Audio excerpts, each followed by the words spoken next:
if you can isolate and make the repair smaller, the easier and better it will look.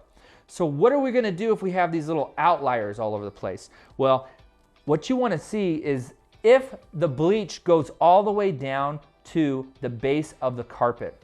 This material is actually very forgiving. And so what we're gonna do is, using our scissors, we will be able to carefully cut out each individual bleached tuft. And if they're small like this and don't go down far, we'll be able to eliminate the bleach very carefully without having to cut the carpet further.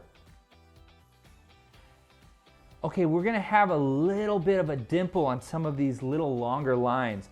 If they're really bad, we're gonna have to cut them out. But one other technique you can use, maybe with your nail, is to kind of lift, and what you wanna do is feather and pull the material, and what that's gonna do is kind of fill in those areas that were divoted.